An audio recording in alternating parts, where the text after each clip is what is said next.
Hello everyone. So I've been wanting to do this video for a long time. I recorded this actually last year at Matt's Offroad Recovery game, and it was an amazing event. And the reason why I waited to post this is because I wanted to go back and do a before and after of my sprinter climbing a sand mountain. So can the sprinter climb a sand mountain without lockers on 32s or with lockers? You're about to find out right now.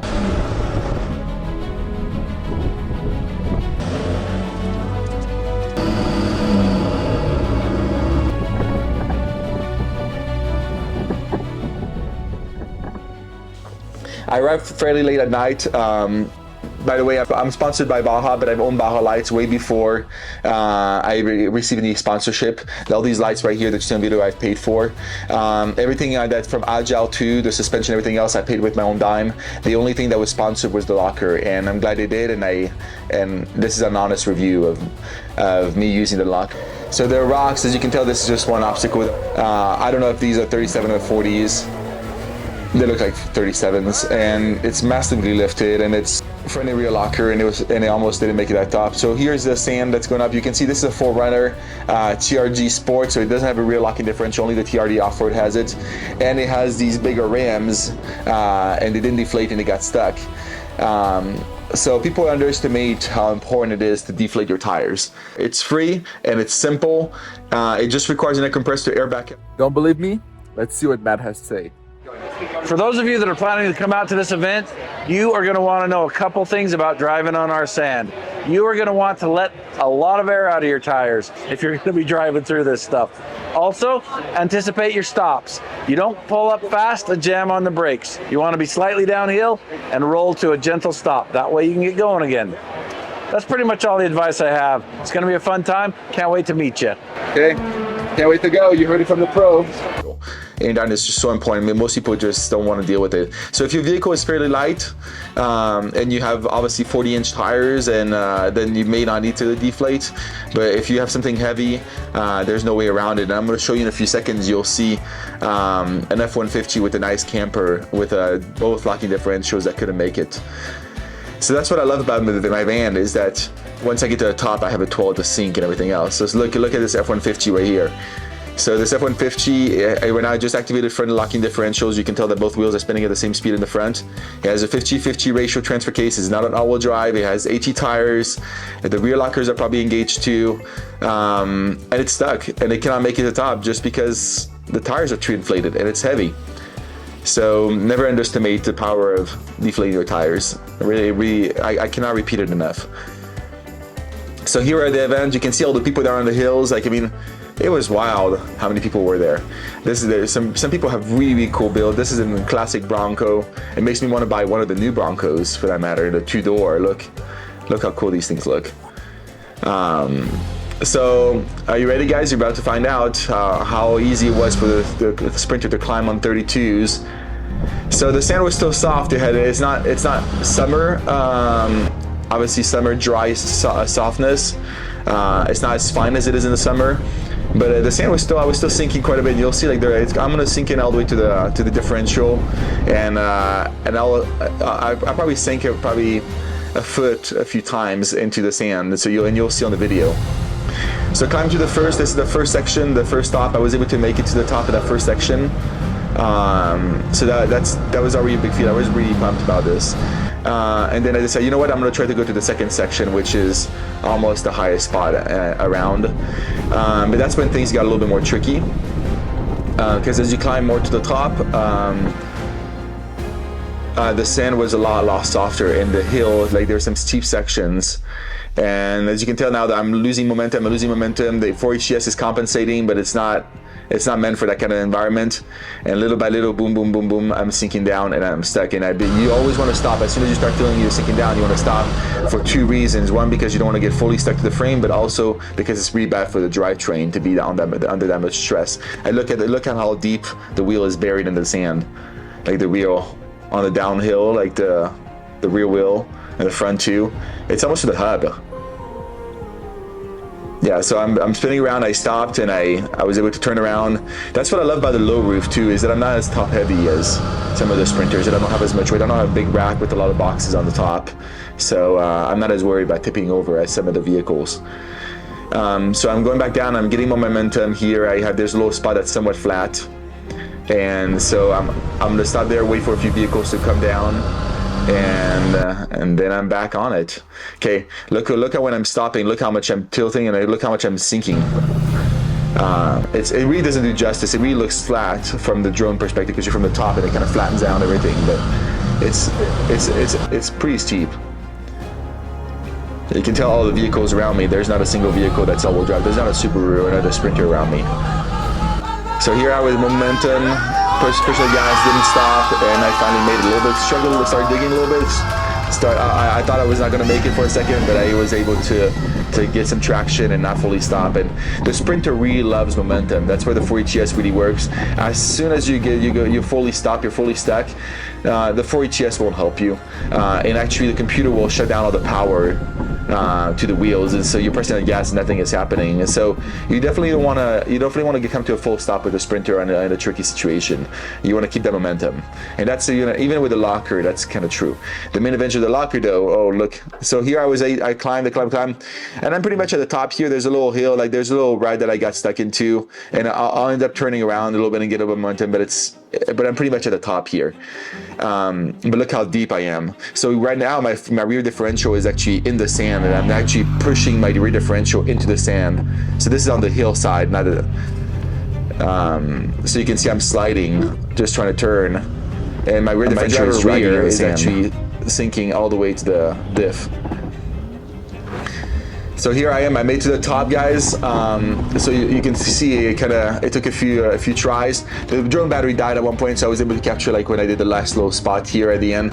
But here I am at the top, and I decided to go back the next day to film again and to show you how I made it to the top. And I took a different route this time. I took it more to the right side, which is the exact same route that I took this year when I went back with the locker to compare. So I'm climbing, as you can tell, it's struggling. Once in a while, there's a Jeep here that got stuck, and I'm going down, and so here I am at the top. So here you're gonna see me getting stuck again. Boom. That was a lack of clearance, and because I didn't have enough momentum, a lack of clearance. As soon as the belly touched, I was able to go over it. But which on 34-inch tires, that was extra 1.5 inch, that extra 1 inch, 1 to 2 inches make a huge difference in those situations. Yeah, so the main event, so here I am at the top, as you saw earlier. I made it, and the Sprinter the Sprinter factory on 32 inches with no locker can make it to the top when it's deflated with KO2 tires. But it's quite a bit of work. So here we are a year later. That was actually a few weeks ago. So I decided to climb back. You can see all the rocks that are exposed now that used to be covered by sand. The sand kind of shifted away from that area. So now I'm climbing. I'm on 34, so 285, 75, 17, same tires, KO2, but this time I have the Agile ARB rear locker engage. And the amazing thing about the rear locker, you still need that momentum. It's not a 50-50 transfer case. It doesn't have that nice low range, but you do not need as much momentum as you do without it. It's really nice to be able to slow down and to press back on the gas as needed, and to not have to push it to the maximum the whole time. And so the locker does an amazing job of that. If you ever feel like you have a tire spin, you just stop, you put the locker in, you press on the gas again, and it will get you rolling over it. And I love how I don't have to put as much stress on the drivetrain. Here we go, save first time without stopping. I didn't get stuck, and so I went to the top without any hesitation. It just took me about 10 minutes to make it to the top, and that was it. And I was a lot less stressed than I was the first time, probably because of the experience, but also because 34-inch in rear locker does make a big difference.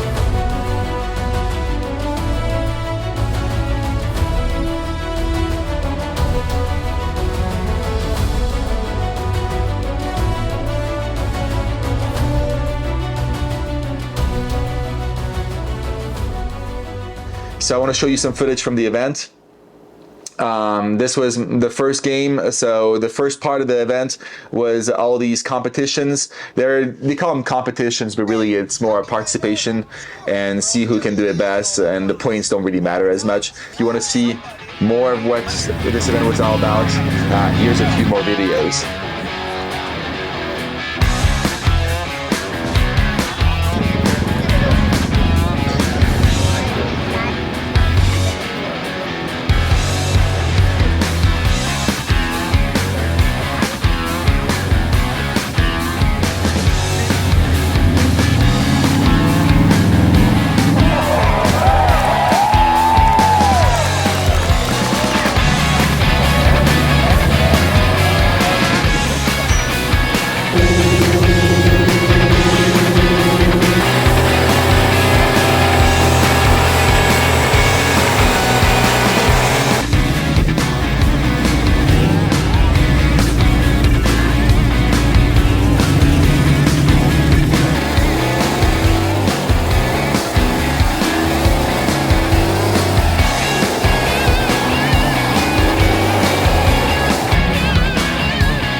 tires, they're pretty gutted. I don't care if they're brakes. Yeah, that's important, the brakes, yeah.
That is insane!